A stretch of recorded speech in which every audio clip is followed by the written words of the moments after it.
Charlie Weston, personal finance editor of the Irish Independent.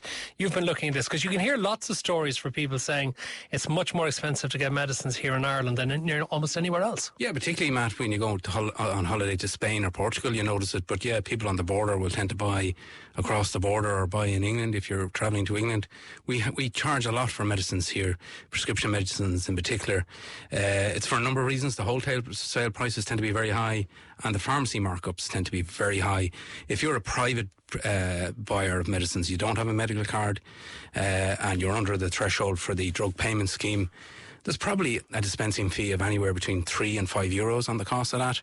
Add in a 50% markup, which is outrageous. It can be up to 50% markup on the original price of that item that you're buying. And, that often means that the original price is doubled. These are figures, these are not my figures, these are figures from the foremost authority in the country on these matters, is a man called Professor Michael Barry. He's a consultant clinical pharmacologist in Trinity College. He's also the clinical director of the National Centre for Pharma Economics. And, he gave me a good example of, you take something for cholesterol, it's probably better known as Crestor, but the ingredient name is rosuvastatin. The original price of that is about €11.76. You add in your €5 dispensing fee, your 50% markup, and you get a price of €22.60. It doubles. I mean, the pharmacy markups are too high. They're just too high in this country. We have pharmacies all over the country, in small villages. The small village that I live in, population about 8,000 people, 2 pharmacies. Where my mother lives, small village again, 2 pharmacies.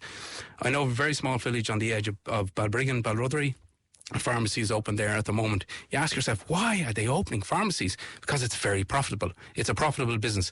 Now, a lot of existing pharmacies who've been around since the boom and bust are heavily indebted, but that's their problem, and they're terribly aggressive about defending their patch. But I think pharmacy fees are too high. But wholesale prices are too high as well. And what about competition reducing prices? Well, yeah, that should be an argument, but it doesn't seem to happen. Part of that is our own fault as consumers. We don't go in questioning.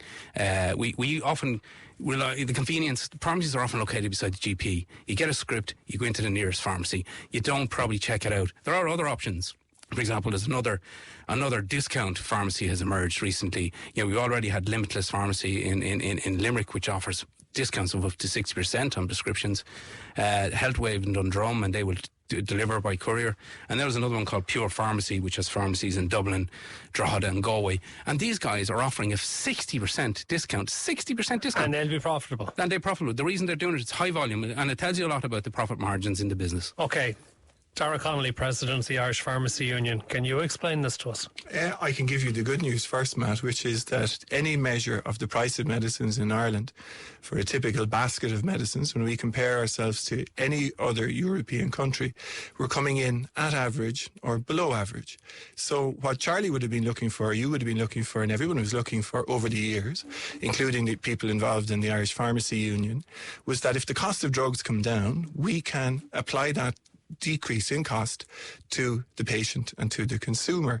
The price of medicines in Ireland is set by the government. It's not set by Charlie. It's not set by me. It's an agreement between the drug companies and the HSE, and Professor Barry has his part to play in that. What we do is, if the medicine is cheaper for us to buy, we dispense it for less money. When you consider that 75% of people who use pharmacies in Ireland say that they either get good or great value from their pharmacist, and the satisfaction levels that people have with their pharmacists are at 97%, you start to see a reflection of what does good value for medicine mean. And it means that the right person is getting the right medicine at the right time at what represents value to them. The cost of medicines is coming down, and all of those decreased costs are being passed on. Okay, explain this to me. John says, just back from Andorra, Ventolin inhaler, €1.60. In Dublin, €19.80. I can explain to you that the last time I was in Spain, Matt, I had a cup of coffee and it cost me €1. So I would challenge anybody who has been able to buy a cup of coffee with a little biscuit on the side in a nice cup in Ireland for €1.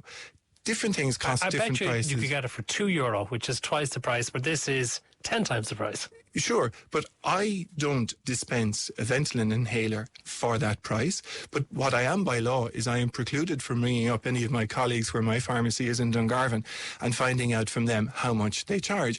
I charge a fair price to reflect the professional examples that I give every day of how I look after my patients and the value that I add into the system. What Charlie is confusing here are two very, very different things. There is chronic medicine and there is acute medicine. Chronic medicine is that if you're going to be on the same drug for the next 6, 10, 20 years, and you can predict how much of it you need and when you will need it, you can actually buy it at a cheaper price because you can buy in bulk. That's what some models of pharmacies are offering. But if you want an antibiotic for your child at 5:30, 6:30 in the evening, are you going to go and expect to get that service from these buying club pharmacies, wherever they may be located? When we ask patients what they want, they actually want better value and more services from their pharmacies, and we're delivering that. It's not fair to say that pharmacies opening is an example of there being some sort of price gouging going on. What it means is people value the service they get from their pharmacy, and they add value to their communities by having accessibility. Charlie Weston. On the contrary, Matt, and I don't think I'm confused at all. I mean, I think it's been found over a number of reports. I've been following this for a very long time. The Competition Authority used to produce a lot of reports on high pharmacy margins here. Declan Purcell's now retired, used to do a lot on that. But I mean, I think it's very interesting. Daragh says that if the price of drugs are cut, pharmacies will charge less. That's not necessarily the case. You take 2014, for example, the what they call the GMS scheme, the General Medical Services, which is the medical card, prescription drugs, etc. I mean, the overall cost of that went from near $1 billion down to €750,000, according to Professor Barry. But the dispensing fees actually went up. Dispensing fees to pharmacists increased from 259,000 to 317,000. I can show you those figures. Because I didn't interrupt you. No, Daragh, did not interrupt you, and I didn't accuse you of being confused. So let's be fair to each other here. There's a very, very important issue here around the cost of medicines in this country, and I think it needs to be expressed. The discount pharmacies are coming in at much lower prices. So the point is, there has been a reduction in the price of pharmacies. That's because the government has done some better deals. Not enough. Interesting that Donald Trump has been saying in the last 2 days he wants American pharmaceutical companies to produce more and cut their prices. Yes, its wholesale prices are too high, but the pharmacy margins are high as well. They're very high. There's a lot of pharmacies out there. It's a profitable business. I think they could compete better at better prices. Could it be that too many people are buying branded products? There's an issue around that. There's an issue around that, Matt. And pharmacists aren't offering them the generics? Well, it's up to you to ask as well, I think, to be fair. Since 2013, the law's changed, and you can ask for a substitute unless the doctors prescribed specific medicines and said this is not to be substituted. Yeah, and what about things like over-the-counter things like paracetamol? As one listener, Mark in Galway, says, can you explain how it's 14p for 12 paracetamol tablets in England and over €3 here? Because there's a very different model of how you practice pharmacy in England. There are subsidies that are given to the pharmacies through the NHS, which can run up into £100,000 per pharmacy to cover the cost of having a pharmacist, for medication reviews, for influenza vaccinations, payments that aren't made to pharmacies here in Ireland. In a model like that, you can afford to open your door, you can afford to pay your electricity, your overheads, your rates, your Pharmaceutical Society of Ireland fees, all of the fees that go with it. When anybody has ever looked at the price of medicines in Ireland, they have said that the price of medicines should be brought down by better deals done by the government with the drug suppliers and the drug manufacturers. That has been done, and those are being passed on. There are lots and lots of examples that I can give you, Matt, of people who live in California and spend half their year in Dungarvan, and the cost of their medicines is a third of what it would be in California. There are people who spend half their year in Dungarvan and half their year in California. You better believe it. It's a great place. There's one listener says Kildare, there's a super value in Muntown in Kildare, sells deep heat for €5.09. 2 doors away, the chemist sells the same for €7.58. Now, isn't that chemist going to effectively, eventually, put himself or herself out of business? We practice pharmacy as healthcare professionals, but we must also practice it as people who need to pay wages, overheads and keep the doors open. We practice in Ireland where the expenses are higher through minimum wages, through insurance, through PSI regulations, and in other places.